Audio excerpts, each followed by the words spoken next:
Kape tayo. Hapon na dito. Alas 5 ng hapon. Okay. Not yet. Maybe tomorrow. The snow is not thick yet. Kuha daw siya ng snowman.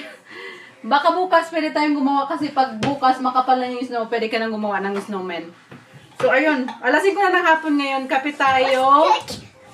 And then, nung isang araw may pinili akong kamuting kahoy. Kamuting kahoy yung tawag sa amin sa probinsya. Ano ba? Nakalimutan ko yung tawag.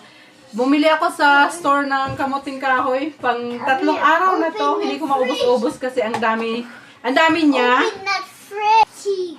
Ito, ganito yung itsura niya. Surprise ako sa lasa niya. Walang pinagkaiba yung lasa sa atin. Pareho yung lasa niya. So, na-surprise ako. Ito na yung palagi kong bibili na snacks. Kasi more healthy siya. So, ito na yung pamalit natin sa ibang snacks na hindi healthy. Ito na lang yung snacks natin.